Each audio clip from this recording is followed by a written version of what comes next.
प्रियजन हो, आपल्या सर्वांचे पुन्हा एक वार स्वागत आहे. इट इज रिटन या सेवेमध्ये आजचे प्रकटीकरण ह्या मालिकेमध्ये आजचा 9व्या क्रमांकाचा संदेश आहे, ज्याचं शीर्षक आहे रहस्य मृत्यूचे. प्रियजन हो, ह्या जगामध्ये वावरत असताना कोणताही व्यक्ती तुम्ही घ्या, श्रीमंत असेल, गरीब असेल, शिकलेला असेल, सुशिक्षित असेल, असुशिक्षित असेल, आजारी असेल, धडधाकट असेल, गरीब असेल, श्रीमंत असेल, स्त्री पुरुष, लहान थोर किंवा तरुण असेल, वयोवृद्ध असेल, कोणत्याही प्रकारचा व्यक्ती घ्या, त्या व्यक्तीला एकाच गोष्टीची भीती असते आणि मरण. जर तो आजारी पडला तर त्याला वाटतं की बहुतेक तो मरणार आहे. जर त्याच्या आयुष्यामध्ये त्रास संकट आले तर त्याला वाटतं की त्याचा शेवट मरण आहे. जर तो गुन्ह्यामध्ये सापडला तर त्याला वाटतं की बहुतेक मृत्यूदंड त्याच्यावरती येईल. जर त्याला आर्थिकदृष्ट्या मदत मिळत नसेल, त्याची आर्थिकदृष्ट्या जर परिस्थिती फार नाजूक असेल किंवा ढासळली असेल, तर त्याला असं वाटतं की मृत्यू त्याच्या जवळ आलेला आहे. जर त्यानं पाप केलं असेल तर त्याला असं निश्चित वाटतं की पाप केलेलं आहे म्हणजे थोडक्यात आपण मरण पावणार आहोत. आजचा जो विषय आहे तो आपल्यासाठी अत्यंत महत्वाचा आहे. विशेष करून जे लोक आज आणि भविष्य काळामध्ये जगणार आहेत त्यांच्यासाठी अत्यंत महत्वाचा आहे. म्हणून माझी कळकळीची आग्रहाची विनंती आहे की हा संदेश तुम्ही शेवटपर्यंत ऐका आणि हा संदेश ऐकल्यानंतर तुम्ही स्वतः त्याच्यावरती मनन करा. तुम्हाला नक्कीच या वचनाद्वारे भरपूर असा लाभ मिळेल आणि तुम्हाला आशीर्वाद देखील मिळेल आणि त्याद्वारे तुम्ही सुरक्षित राहाल, फक्त आताच नाही तर भविष्य काळामध्ये देखील. प्रियजन हो, देवाचं वचन ऐकण्या अगोदर आपण पुन्हा एक वार देवाची मदत घेऊया, मागूया त्याच्याकडे ते की त्यानं आपल्याला मदत करावी. प्रार्थना करूया. स्वर्गातील जीवन सेनाधीश परमेश्वरा, अखिल विश्वाच्या उत्पन्न करत्या प्रभू, तो आमचा निर्माण करता आहेस, तो आमचा सांभाळ करता आहेस. तुझ्याशिवाय परमेश्वर आमच्या आयुष्यामध्ये काहीही नाही आणि म्हणून विनंती करत आहोत परमेश्वरा की जसं तू आम्हाला निर्माण केलेलं आहेस, सांभाळलेला आहेस आणि तू आमचा तारण करता आहेस, या सर्व गोष्टी जरी बरोबर असल्या तर परमेश्वरा ह्या देखील गोष्टी बरोबर आहेत की पापाचं वेतन मरण आहे. आणि म्हणून रहस्य मृत्यूचे हा संदेश जो आहे, हा संदेश आम्हाला स्पष्ट करून सांग. साध्या सोप्या भाषेमध्ये परमेश्वरा तू आमच्या संगती बोल. पवित्र आत्म्यानं आम्हाला मार्गदर्शन करावं, त्यानं आम्हाला अभिषिक्त करावं. हे वचन जे आहे हे वचन आम्ही आत्मसात करावं, ग्रहण करावं, ह्याच्यावरती आणखी जास्त विश्वास ठेवून विचार करून सध्या आणि येणाऱ्या काळामध्ये सुरक्षित राहावं असं होऊ दे. परमेश्वरा, इथून पुढची वेळ आमचा अध्ययन तुझ्या हाती सोपवून देऊन नम्र विनंती येशूच्या नावात मागतो, म्हणून तू ऐक. आमेन. प्रियजन हो, आजचा जो विषय आहे तो फार महत्वाचा आहे आणि गांभीर्याने मी तो हाताळण्याचा प्रयत्न करत आहे. तर जसं तुम्ही हा संदेश ऐकत आहात, देवाकडे प्रार्थना करा की तुम्हाला देखील देव मार्गदर्शन करेल. उत्पत्तीचा 2रा अध्याय आणि 7वं वचन, जेनेसिस चॅप्टर 2 वर्स 7. मग परमेश्वर देवाने जमिनीतील मातीचा मनुष्य घडवला व त्याच्या नाकपुड्यात जीवनाचा श्वास फुंकला, तेव्हा मनुष्य जीवधारी प्राणी झाला. साध्या सोप्या भाषेमध्ये ह्या गोष्टी आपण शिकूया. जर देवाने मनुष्याला घडवलं असेल तर कसे? मातीचा एक साचा तयार केला किंवा मातीचा मनुष्य घडवला किंवा एक पुतळा थोडक्यात, आणि त्याच्यामध्ये त्याच्या नाकपुड्यामध्ये म्हणजे त्या मातीला एक आकार दिला. डोळे, कान, तोंड, हात, पाय वगैरे असा आकार दिला आणि त्याच्या नाकपुड्यामध्ये देवाने स्वतःचा श्वासोश्वास फुंकला आणि त्याच्यानंतर हा जो मनुष्य आहे तो जिवंत झाला. म्हणजे तो मातीचा जो पुतळा होता तो मनुष्य झाला. म्हणजे थोडक्यात जर मनुष्य निर्माण करायचं असेल आणि त्या मनुष्याला जिवंत ठेवायचं असेल, 2 गोष्टी. जर मनुष्य निर्माण करायचा आहे आणि त्या मनुष्याला जिवंत ठेवायचं असेल तर त्याच्यासाठी 2 गोष्टी गरजेच्या आहेत. एक शरीर आणि दुसरं म्हणजे देवाचा आत्मा किंवा देवाचा श्वास. ह्या 2 गोष्टी ज्यावेळेस एकत्रित येतात त्यावेळेस मनुष्य तयार केला जातो किंवा निर्माण होतो किंवा मनुष्य अस्तित्वात येतो आणि तो सांभाळला जातो किंवा तो जिवंत राहतो. ह्या ठिकाणी उत्पत्ती याचा 2 अध्याय 16 वचन. या ठिकाणी जर आपण वाचलं तर आपल्याला कळेल की जो मृत्यू आज आपण पाहत आहोत तो मृत्यू मनुष्यावरती काय येतो.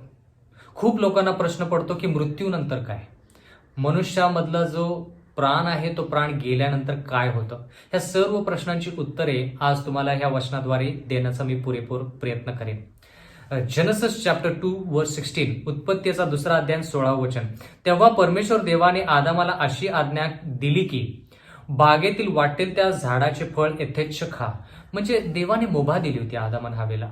सांगितलं होतं की तुम्ही एदन बागेमध्ये तुम्हाला मी निर्माण केलेलं आहे आणि मी तुम्हाला स्वातंत्र्य दिलेलं आहे, मुभा दिलेली आहे की तुम्ही मी सांगितलेल्या आज्ञा ज्या आहेत त्या प्रेमाने त्याचं अनुकरण करावं. आणि म्हणून त्या ठिकाणी देवाने त्यांना सांगितलं की या एदन बागेमध्ये जितकी झाडं आहेत, बघा जरा लक्ष द्या, ह्या एदन बागेमध्ये जितकी झाडं आहेत त्या सर्व झाडांचं फळ तुम्ही यथेच्छ खा, म्हणजे तुमच्या इच्छानुसार खा. पण उत्पत्तीचा 2 अध्याय 17 वचन, जेनेसिस चॅप्टर 2 वर्स 17. पण बऱ्या वाईटाचे ज्ञान करून देणाऱ्या झाडाचे फळ खाऊ नको, कारण ज्या दिवशी त्याचे फळ तू खाशील त्या दिवशी तू खास मरशील. या ठिकाणी आपण हे पाहत आहोत की देवाने त्यांना आज्ञा दिली, कारण की देवाला माहित होतं की सैतान वेगवेगळ्या माध्यमातून येऊन आदाम हवेला फसवण्याचा प्रयत्न करणार आहे. हे देवाला माहित होतं, म्हणून देवाने त्या दाम्पत्याला अगोदरच सांगितलं की सैतान येऊन तुमच्यावरती भुरळ टाकेल आणि तुम्हाला माझ्यापासून परावृत्त करेल, पापामध्ये ढकलेल. म्हणून तुम्ही काय करा, मी तुम्हाला मुभा दिलेली आहे, प्रत्येक झाड जे एदन बागेमध्ये आहे त्या झाडाचं तुम्ही फळ यथेच्छ खा, पण जे झाड बऱ्या वाईटाचं आहे त्या झाडाचं फळ तुम्ही खाऊ नका, ज्या दिवशी तुम्ही खाल त्या दिवशी तुम्ही निश्चित मराल. हा झाला 2 अध्याय. उत्पत्तीच्या 3 अध्यायामध्ये आपण पाहतो की सैतान जो आहे तो सापाचं रूप घेऊन सापाच्या माध्यमातून हवा याच्यावरती भुरळ टाकतो, हवा ते फळ खाते. म्हणजे ज्या झाडाचं फळ खाऊ नको असं देवाने सांगितलं होतं त्या झाडाचं फळ हवा खाते आणि ते फळ आदामाला देखील देते आणि आदाम देखील ते फळ खातो. आता असं असताना जे देवानं सांगितलेलं आहे त्या गोष्टी देवाच्या आहेत आणि त्या गोष्टी नक्कीच घडतील. देवाने सांगितलं होतं की ज्या दिवशी त्या झाडाचं फळ तुम्ही खाल त्या दिवशी तुम्ही निश्चित मराल. कोणत्या झाडाचं फळ? बऱ्या वाईटाचं ज्ञान देणारं झाड. म्हणजे देवाच्या आज्ञेनुसार आदाम आणि हव्वेनं फळ खाल्लं म्हटल्यानंतर आता पापाचं व्यसन जे आहे, पापाचं फळ जे आहे ते मरण आहे, म्हणून त्यांच्यावरती आता मरण येणार. तर मरणाची स्थिती काय आहे, मृत्यू झाल्यानंतर मनुष्यामध्ये काय बदल येतो, त्याच्यामध्ये काय फरक पडतो, त्याची स्थिती काय होते, या सर्व गोष्टी आज आपण शिकणार आहोत. प्रियजन हो,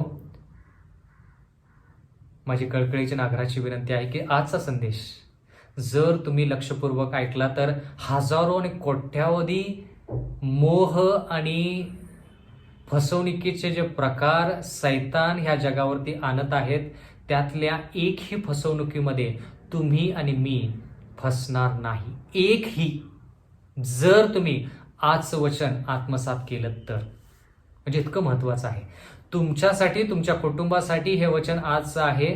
आणि म्हणून तुम्ही आज ह्या वचनाद्वारे सुरक्षित जर राहू शकता तर येणाऱ्या काळामध्ये देखील, भविष्यामध्ये देखील तुम्ही सुरक्षित नक्कीच राहणार, कारण की त्या काळामध्ये तेच वचन आहे आणि ह्या काळामध्ये देखील तेच वचन आहे.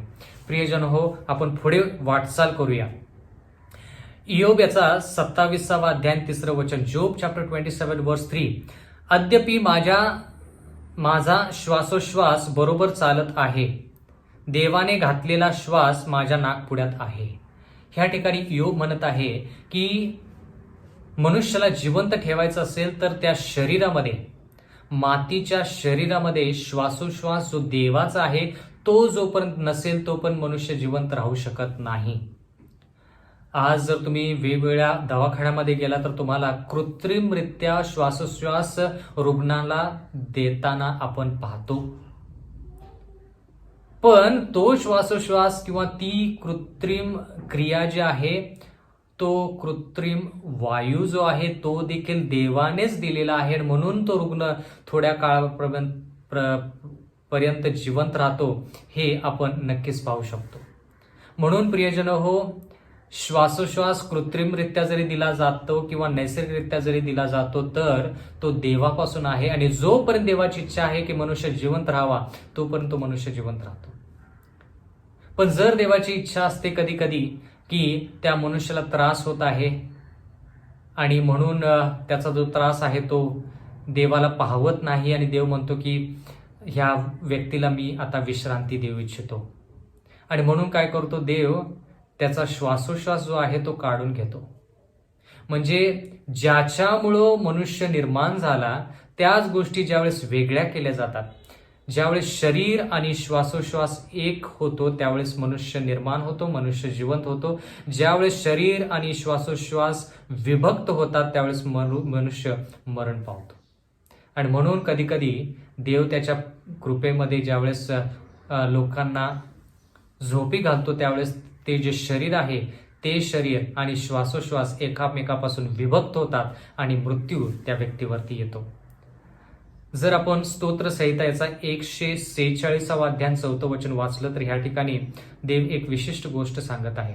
साम्स चॅप्टर 146 वर्स 4, त्याचा प्राण जातो तो आपल्या मातीस पुन्हा मिळतो, त्याच वेळी त्याच्या योजनांचा शेवट होतो. देवाच्या वचनामध्ये स्पष्टरित्या म्हटलेलं आहे, सांगितलेलं आहे. याच्यामध्ये आपण कोणत्याही प्रकारचा फरक करू नये, गैरसमज करू नये की ज्या वेळेस मनुष्य मृत्यू पावतो किंवा त्याचा मृत्यू होतो त्याच वेळेस त्याच्या इच्छा, आकांक्षा, योजना सर्व गोष्टी निकामी होतात, म्हणजे थोडक्यात नष्ट होतात.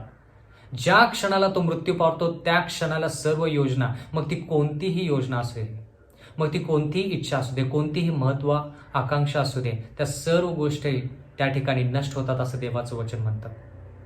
खूप वेळेस तुम्ही देखील पाहिलं असेल की ज्या वेळेस एखाद्या कुटुंबामध्ये मृत्यू एखाद्या व्यक्तीचा होतो तर त्या कुटुंबातील लोक जे आहेत ते सामाजिक माध्यमामध्ये संदेश पाठवतात, ह्या व्यक्तीच्या आत्म्याला शांती असो, इंग्रजीमध्ये RIP, रेस्ट इन पीस.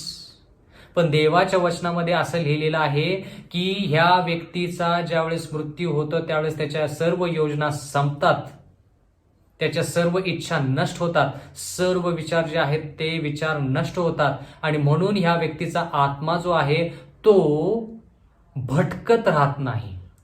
कल्पना करा, आदाम आणि हवा त्यांची जी निर्मिती आहे ती निर्मिती मातीपासून झाली. मातीच्या अगोदर माती ज्यावेळेस देवाने घेतली आणि त्याच्यामध्ये श्वास फुंकला, त्याच्या अगोदर आदाम आणि हवा अस्तित्वात होते का? त्यांचा आत्मा भटकत होता का? नाही. विचार करायचा. खूप चित्रपटामध्ये खूप आपण मालिकेमध्ये असं पाहतो की त्या ठिकाणी असं दाखवलं जातं की जर एखाद्या व्यक्तीच्या काही इच्छा असतील आणि त्या इच्छा पूर्ण व्हायच्या अगोदरच तो मरण पावला तर त्याचा आत्मा भटकत राहतो. म्हणजे थोडक्यात जर तुम्ही त्या व्यक्तीच्या विरोधात काहीतरी एखादी गोष्ट केली असेल तर तो व्यक्ती त्याच्या आत्म्याद्वारे येऊन तुम्हाला त्रास देतो, रात्रीच्या वेळेस येतो आणि तुम्हाला छळ करतो, तुमचा छळ करतो, तुम्हाला त्रास देतो आणि तुम्हाला पिडतो, असं त्या चित्रपटांमध्ये दाखवलं जातं आणि वेगवेगळ्या मालिकांमध्ये दाखवलं जातं. पण ह्या सर्व गोष्टी ज्या आहेत त्या चुकीच्या आहेत. देवाचं वचन ह्या सर्व गोष्टींचं खंडन करतं, आणि म्हणून माझी अशी इच्छा आहे की जो व्यक्ती मरून जातो त्याच क्षणाला त्याचे विचार, सर्व गोष्टी संपतात, म्हणजे त्याचा आत्मा भटकत राहत नाही. जर एखादा व्यक्ती म्हणाला की नाही, मला त्याचा अनुभव झालेला आहे आणि त्याचा आत्मा माझ्याकडे आला आणि तो माझ्याशी बोलला आणि म्हणाला की तू माझी इच्छा पूर्ण केली नाहीस म्हणून मी आत्म्याने तुझ्याकडे आलेलो आहे, माझी इच्छा पूर्ण कर, असं होऊ शकत नाही. जरी एखाद्या व्यक्तीने तुम्हाला तसं सांगितलं तर तो आत्मा जो त्या व्यक्तीकडे आला तो आत्मा त्या व्यक्तीचा, मरण पावलेल्या व्यक्तीचा नसून तो दुष्ट आत्मा आहे. तो जे दुष्ट स्वर्गदूत आहेत त्यांनी तो आत्मा, म्हणजे थोडक्यात त्यांच्या रूपामध्ये तो व्यक्ती येऊन त्यांच्याशी बोलतो. म्हणजे आपण ह्यामध्ये घाबरण्याची काही गरज नाही, पण हे जाणून घेतलं पाहिजे की हे जे गोष्टी आहेत ह्या सर्व सैतानाचा खेळ आहे. सैतान लोकांना फसवण्याचा प्रयत्न करतो आणि म्हणून या सर्व गोष्टी लोकांवरती येतात. प्रियजन हो, आजचं वचन आपल्यासाठी फार गरजेचं आहे. कारण की मी खूप वेळेस ऐकलेलं आहे की लोक, आणि मला आश्चर्य वाटतं की कधी कधी जे लोक ख्रिस्ती आहेत, जे लोक देवाच्या वचनांवरती विचार करतात, कधी कधी ते देखील अशी चुकी करतात. ते प्रार्थना करताना कधी कधी असं म्हणतात की देव ह्या व्यक्तीच्या आत्म्याला शांती देव. म्हणजे थोडक्यात त्या प्रार्थनेमध्ये ह्या व्यक्तीला असं सांगायचं आहे की हा व्यक्ती जो मरण पावलेला आहे त्याचा आत्मा अजून देखील वातावरणामध्ये आहे, भटकत आहे, आणि तो आत्मा भटकत आहे, त्याला शांती नाही. तर ह्या आत्म्याला शांती मिळो म्हणून आपण प्रार्थना करूया. आणि म्हणून हा व्यक्ती प्रार्थना करतो. पण देवाच्या वचनामध्ये सर्व गोष्टी ह्या ज्या आहेत ह्या देवाच्या वचनानुसार चुकीच्या आहेत. प्रियजन हो, तुम्ही खूप वेळेस पाहिलं असेल की लोक म्हणतात की ह्या व्यक्तीच्या आत्म्याला शांती असो, त्या व्यक्तीच्या आत्म्याला शांती असो. पण आज आपण काय वाचलं? देवाच्या वचनामध्ये सांगितलेलं आहे की ज्या दिवशी मनुष्य मरतो त्याची स्थिती अशी होते जणू काय तो माणूस जो आहे तो अस्तित्वातच नाही. म्हणजे पूर्णपणे सर्व गोष्टी त्या ज्या आहेत त्या नष्ट होतात. आणखीन एक वचन तुमच्यासाठी मी वाचू इच्छितो. स्तोत्र संहिता 17 अध्याय आणि 15 वचन. साम्स चॅप्टर 17 वर्स 15. मी तर नीतिमान ठरून मला तुझ्या मुखाचे दर्शन घडो. मी जागा होईन तेव्हा तुझ्या दर्शनाने माझी तृप्ती हो. या ठिकाणी देवाच्या वचनामध्ये लिहिलेलं आहे की मनुष्य जर मरण पावतो तर तो एक ना एक दिवस त्याचं पुनरुत्थान नक्कीच होणार आहे.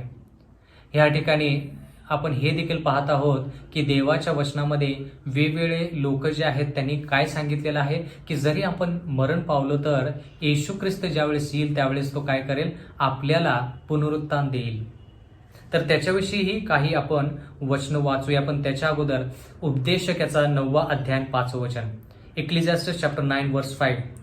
आपल्याला मरायचे आहे हे जिवंतांना निदान कळत असते, पण मेलेल्यांना तर काहीच कळत नाही. त्यांना आणखी काही फलप्राप्ती होणार नसते, त्यांचे स्मरण कोणाला राहत नाही.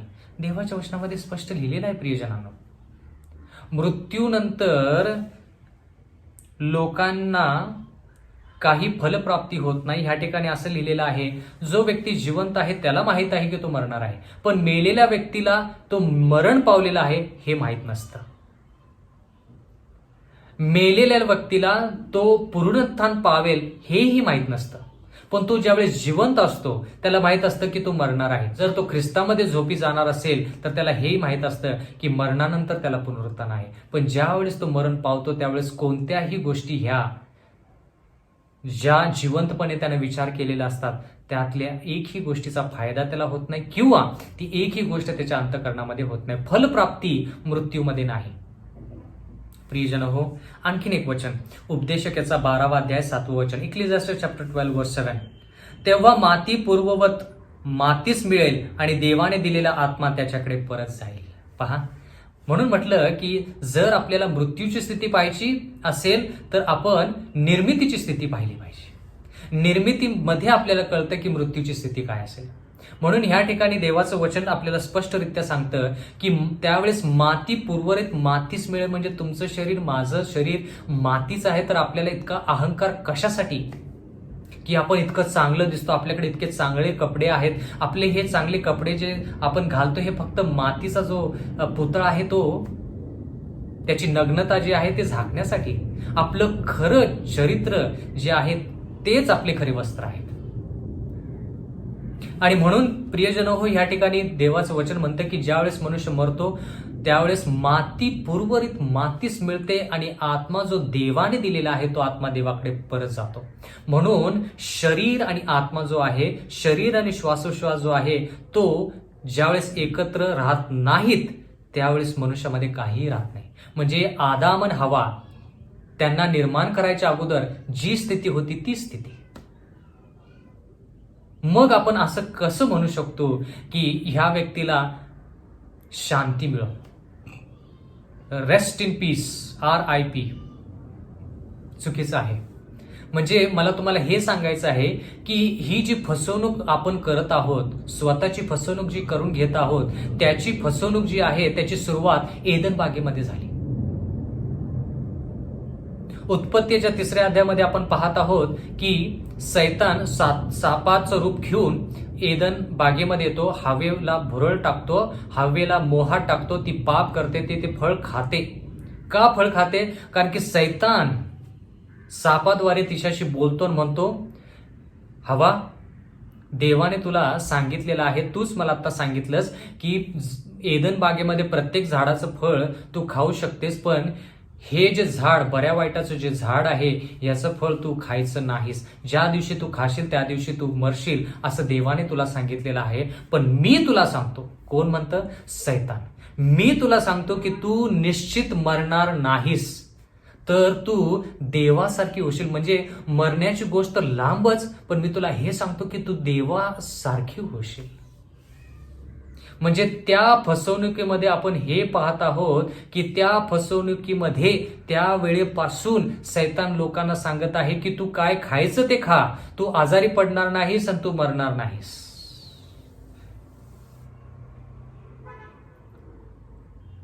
विचार करा. सैतान तुम्हाला आणि मला सांगतो की हा गुन्हा तू कर, या गुन्ह्यामध्ये तू सापडणार नाहीस आणि तुझ्यावरती मृत्यूदंड येणार नाही. सैतान आपल्याला सांगतो की हे जे पाप आहे, हे पाप तू कर, त्याच्यामुळे तुझ्यावरती मरण येणार नाही. म्हणजे थोडक्यात पाप करायच्या अगोदर, मोहामध्ये पडायच्या अगोदर सैतान आपल्याला आश्वासन देतो की नक्कीच तुझं आयुष्य जे आहे त्याच्यामध्ये तू भरभराटी करशील, प्रगती करशील. ही लाचलुचपत कर, थोडक्यात ही लाचलुचपत कर, जेणेकरून तुझं जे काम जे तटलेलं आहे, थांबलेलं आहे, ते काम सिद्धीच जाईल. बाकीचे लोक करत आहेत, ते कधी सापडले नाहीत, तूही सापडणार नाहीस. बाकीचे लोक इतकं पाप करत आहेत, तूही पाप कर, ते जसे सापडले नाहीत तसा तूही सापडणार नाहीस. म्हणजे थोडक्यात एदन बागेमध्ये जे वाक्य बोललं गेलं तेच वाक्य आज देखील सैतान लोकांसाठी वापरत आहे. म्हणजे थोडक्यात लोक का म्हणतायत की त्याच्या आत्म्याला शांती असो? कारण की सैतानानं त्यांच्या मनावरती हे बिंबवलेलं आहे की मनुष्य ज्यावेळेस मरण पावतो तो खऱ्या अर्थाने मरत नाही. तू निश्चित मरणार नाहीस, ह्या वाक्यावरती जवळपास पूर्ण जग आज सामाजिक माध्यमातून, स्वतःच्या अंतःकरणातून म्हणत आहे की ह्या व्यक्तीच्या आत्म्याला शांती असो. एका वाक्यावर एवढी ताकद त्या सैतानाच्या वचनामध्ये आहे.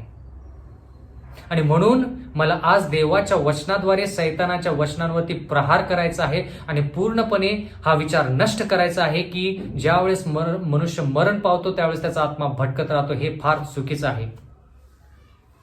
यामध्ये आपण क्षणासाठी देखील विचार करू नये, कारण की देवाचं वचन स्पष्ट सांगतं. मग देवाचं वचन जर स्पष्ट सांगतं तर आपण रेस्ट इन पीस किंवा त्याच्या आत्म्याला शांती असो किंवा प्रार्थना करा की त्याचा आत्मा शांतीमध्ये राहो, हे आपण करणं किंवा बोलणं चुकीचं आहे. ज्या दिवशी मनुष्य मरतो त्या दिवशी संपलं त्याचं सगळं. एक क्षणासाठी देखील त्याचे विचार त्याच्या संती राहत नाहीत, त्याच्या योजना त्याच्या संती राहत नाहीत. एक क्षणासाठी त्याला काहीही फलप्राप्ती होत नाही, असं देवाचं वचन आपण पाहिलेलं आहे. प्रियजन हो, जर आपण योहानेचा 11वा अध्याय जर वाचला तर त्या ठिकाणी आपल्याला हे पाहायला मिळतं. जॉन चॅप्टर 11 वर्स 11. हे बोलल्यावर तो त्यांना म्हणाला, आपला मित्र लाजार झोपला आहे, पण मी त्याला झोपेतून उठवायला जातो. येशू ख्रिस्त या ठिकाणी त्या शिष्यांना सांगतो की लाजरस झोपी गेलेला आहे, मी त्याला उठवण्यास जात आहे. तर त्यांना नेमकं येशू ख्रिस्त काय सांगत आहे हे त्यांना कळलेलं नाही.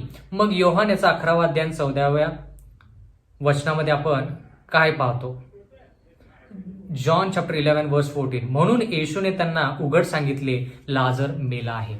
म्हणजे मृत्यूची जी स्थिती आहे ती झोपेप्रमाणे आहे. ज्यावेळेस व्यक्ती झोपलेला असतो त्यावेळेस त्याला तो झोपेमध्ये आहे हे माहीत नसतं. ज्यावेळेस तुम्ही गाढ निद्रामध्ये असता त्यावेळेस तुम्हाला तुम्ही निद्रेमध्ये आहात हे माहीत नसतं. ज्यावेळेस तुम्ही झोपेतून जागे होता त्यावेळेस तुम्हाला कळतं की तुम्ही झोपलेला होता. तसंच झोपी जायच्या अगोदर आपल्याला जो क्षण आपण झोपी गेलो तो क्षण आठवत नाही. तो क्षण आपल्याला आठवत नाही. आपल्याला आठवते की आपण कोणासं ते बोलत होतो, आपण बिछावरती असं झोपलो होतो, म्हणजे थोडक्यात जागेच होतो पण बोलत होतो, आणि कधी आपल्याला झोप लागली हे आपल्याला कळत नाही. बरोबर तसंच जो विचार आपण शेवटचा ऐकला त्या व्यक्तीकडून किंवा त्याच्याशी आपण जी चर्चा केली तोच विचार शेवटी आपल्या अंतःकरणामध्ये असतो, आणि तो विचार आपला झोपेमध्ये राहत नाही. झोपेतून जाग झालं की परत आपण विचार करतो की अरे तो विचार मी त्या व्यक्तीसंती बोलत होतो आणि त्यावेळेस मला झोप लागली, त्याच्यानंतर काय घडलं मला माहित नाही. बरोबर तसंच प्रियजन हो, जिवंत व्यक्ती जोपर्यंत जिवंत असतो त्याच्या मनामध्ये खूप असे विचार असतात, आणि जो विचार तो घेऊन मरण पावतो त्या विचाराला त्याच ठिकाणी पूर्ण विराम मिळतो. मृत्यूच्या स्थितीमध्ये त्याला त्या काही गोष्टी आठवत नाहीत, पण ज्यावेळेस त्याचं पुनरुत्थान होतं त्यावेळेस त्याला आठवतं की ह्याच विचारामध्ये मी मरण पावलो होतो, हा विचार मला शेवटचा माहीत आहे, त्याच्यानंतर मला काय झालं हे माहीत नाही.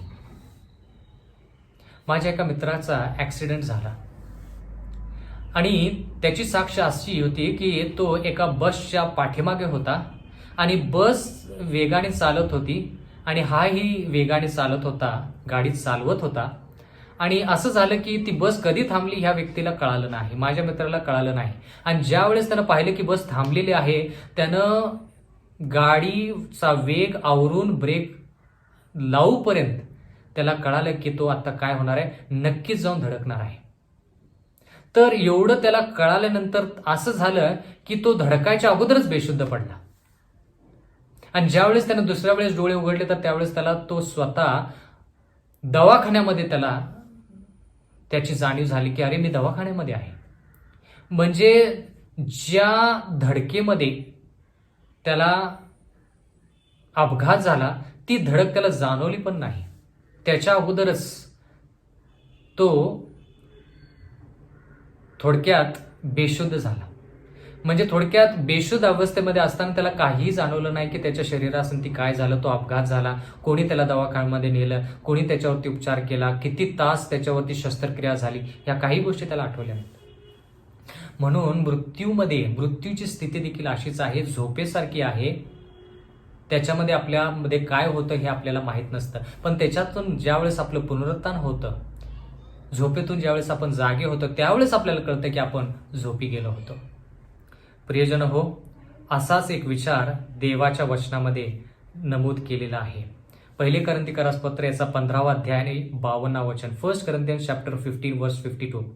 क्षणात निमिषात शेवटला कर्णा वाजेल तेव्हा, कारण कर्णा वाजेल मेलेले ते अविनाशी असे उठतील आणि आपण बदलून जाऊ. म्हणजे देवाच्या वचनामध्ये असं लिहिलेलं आहे की येशू ख्रिस्त ज्यावेळेस येईल दुसऱ्या वेळेस त्यावेळेस जे लोक पहिलं पुनरुत्थान पावतील किंवा पहिल्या पुनरुत्थानाचे सभासद असतील त्या लोकांचं शरीर क्षणामध्ये बदलणार आहे. तुमचं आणि माझं शरीर ज्यावेळेस येशू ख्रिस्त दुसऱ्या वेळेस येईल त्यावेळेस क्षणामध्ये बदलणार आहे. म्हणजे हे जे शरीर आहे जे नाशवंत आहे ते अविनाशी असं होईल. म्हणजे थोडक्यात ह्या ठिकाणी आपण पाहत आहोत की मेलेले ते अविनाशी असे उठतील. म्हणजे थोडक्यात आपलं शरीर, आपला स्वभाव पूर्णपणे बदलणार आहे प्रियजन हो. पण अंतकरण आणि चांगले विचार जे आहेत, हृदय जे आहे, शुद्ध विचार आणि पवित्र आयुष्य जे आहे ते आपल्याला आत्ताच बदलायचं आहे. पण शरीर आणि स्वभाव जो बदलणार आहे तो येशू ख्रिस्त ज्यावेळेस येईल त्यावेळेस तो बदलेल. पण चरित्र जे आहे ते आज आणि आत्ता बदललं पाहिजे. प्रियजन हो, पापाचं वेतन मरण आहे, पण आपण देवाच्या वचनानुसार जर चालू तर देवाच्या मर्जीनुसार असंही होऊ शकेल की मृत्यू न पाहता आपण स्वर्गाच्या राज्यामध्ये जिवंत असे घेतले जाऊ. तेच वचन मी तुमच्यासाठी आता वाचणार आहे. नंतर जिवंत उरलेले आपण त्याच्याबरोबर प्रभूला सामोरे होण्यासाठी मेघारूढ असे अंतराळात घेतले जाऊ आणि तसेच सदा सर्वदा प्रभूजवळ राहू.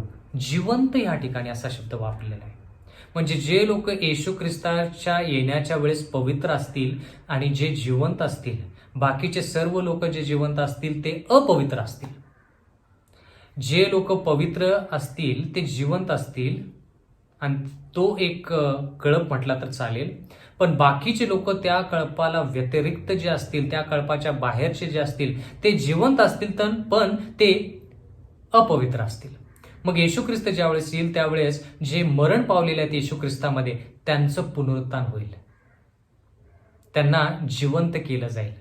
म्हणजे थोडक्यात एका क्षणामध्ये ते मृत्यू झालेले लोक अविनाशी असे उठतील आणि जे जिवंत आहेत, जे पवित्र आहेत ते पवित्र लोक आणि येशू ख्रिस्तामध्ये पहिल्या पुनरुत्थानामध्ये जिवंत झालेले पवित्र लोक दोघे मिळून, दोन्ही हे कळप मिळून येशू ख्रिस्ताला भेटण्यास मेघारूढ होतील, म्हणजे अंतराळात उचलले जातील.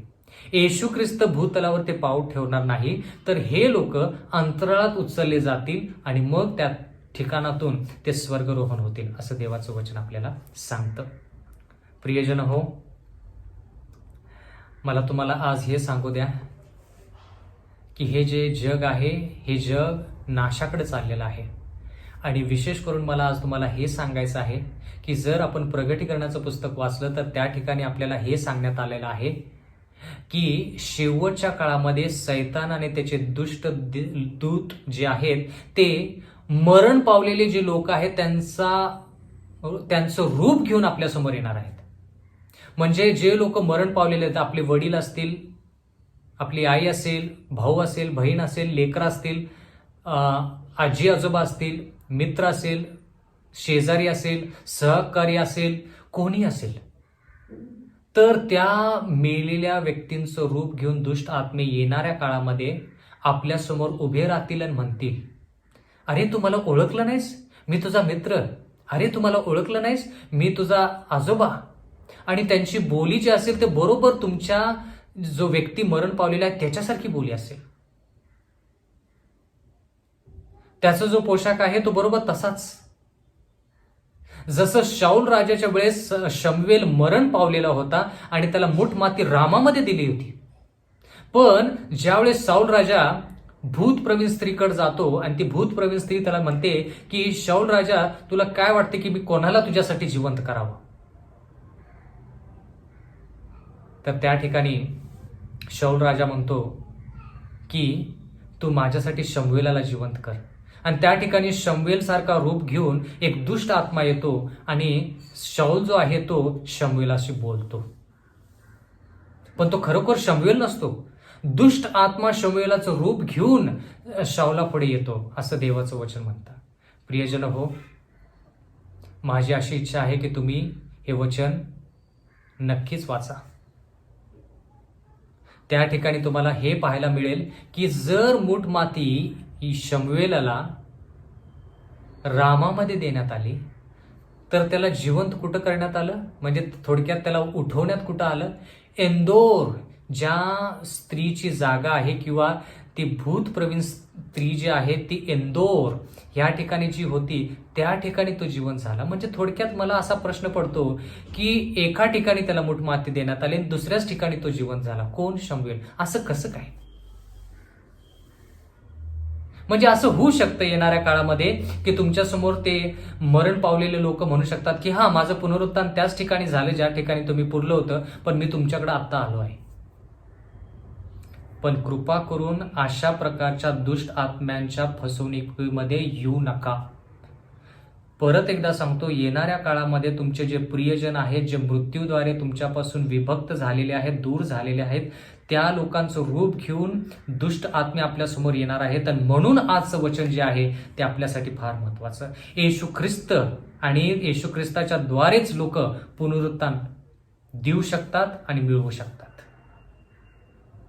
आणि म्हणून माझी अशी इच्छा आहे की येणाऱ्या काळामध्ये ज्यावेळेस ते लोक येतील दुष्ट आत्म्यांचं रूप घेऊन, त्यावेळेस तुम्हाला त्यांच्या वचनांमध्ये किंवा त्यांच्या भाषेमध्ये भुरळ टाकतील, ते तुम्हाला फसवतील.